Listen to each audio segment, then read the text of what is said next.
All right, today we are taking a tour of the most complex and fascinating machine in the known universe, your mind. We're diving into cognitive psychology to figure out the very processes that make you, well, you. No, I mean, really. Have you ever just stopped and thought about thinking? We're doing it all the time, this constant stream of mental gymnastics, and most of it we just completely take for granted. But how does any of it actually happen? Think about this stuff. Spotting one specific face in a sea of people, or holding a brand new phone number in your head just long enough to dial it. How about tuning out all the noise at an airport to hear your gate number? These aren't simple tasks. They are incredible feats of mental processing. And these exact puzzles are what cognitive psychology is all about. So, to really get into it, let's start with the basics. What exactly is this field we're talking about? Okay, so here's the key. It's the scientific study of all the invisible stuff going on in our heads.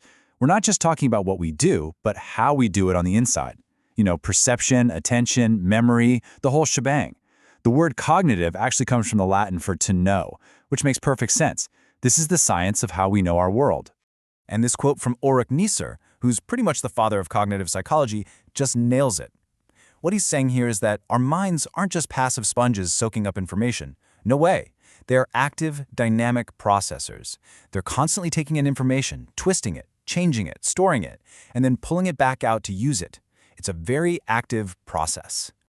But you know, this idea of scientifically studying the mind, it wasn't always a thing. In fact, for a good chunk of history, the mind was basically banished from the entire field of psychology. It's a pretty wild story. So for a huge part of the 20th century, the biggest idea in psychology was that if you couldn't see it, weigh it, or measure it directly, you couldn't study it scientifically. And since you can't exactly put a thought on a scale, the mind itself was just considered this unknowable black box. It was totally off limits. And this slide really lays out the two warring camps.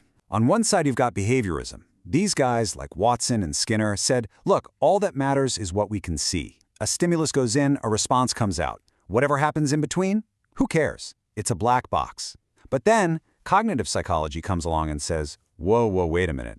That black box is the most interesting part of the whole equation. But you can't keep a good idea down, right?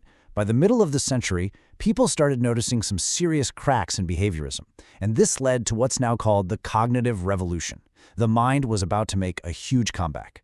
And this period was just a whirlwind of game-changing ideas. You had George Miller showing that, hey, we can actually measure short-term memory, this purely mental thing.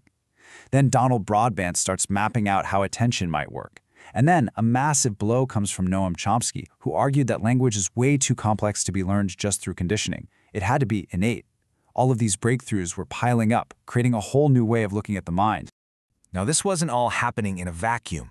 A brand new technology was exploding onto the scene at the very same time, and it gave psychologists the perfect metaphor they needed to finally crack open that black box. And this was it. This was the game changer. The computer. All of a sudden, these abstract mental processes had a real-world analogy. Thinking wasn't just thinking anymore. It was processing. Memory became storage and retrieval. Attention was like filtering data. This information processing model gave scientists a whole new language, a new framework to finally study the mind with real scientific rigor. Okay, so if the mind isn't a black box anymore, how do we actually look inside? I mean, you still can't see a thought, so how in the world do you measure one? Turns out it takes some pretty clever experiments. So check this out. This is one of the first cognitive experiments ever, from way back in 1868, and it's just brilliant. This guy, Donders, wanted to time a thought. So first, he measured a simple reaction. How long does it take you to see a light and just press a button? Easy enough. Then he added a choice. See a light, decide which button to press, and then press it. Now for the genius part, he subtracted the first time from the second time. And what's left over? Boom, the time it took you to make the decision. He made an invisible mental process visible and measurable. Today, of course, our toolkit is, well, it's a little more advanced. We still use reaction time, but we combine it with incredible tech. We've got fMRI to see blood flow in the brain and EEG to measure its electrical activity. We can literally watch the brain at work. We also build computer models to simulate thinking and learn a ton from studying people with brain injuries to see how different parts of the brain are involved in cognition.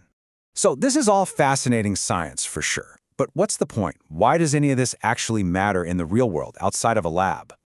Well, the applications are literally everywhere. The way kids are taught in school, that's shaped by what we know about memory and learning. The therapies used to treat things like anxiety and PTSD, they're based on understanding our thought patterns. The entire field of artificial intelligence is basically trying to copy how we think. And that app on your phone that's so easy and intuitive to use, yeah, you can thank cognitive psychology for that. But really, at its heart, this is the core value. Cognitive psychology isn't just about abstract theories. It's a mirror. It helps us understand ourselves, how we perceive the world, how we remember, how we make judgments, and, yeah, even why we mess up sometimes. It's the science of what it means to be human. So the cognitive revolution blew the lid off the black box, and inside we found a whole universe of complex processes.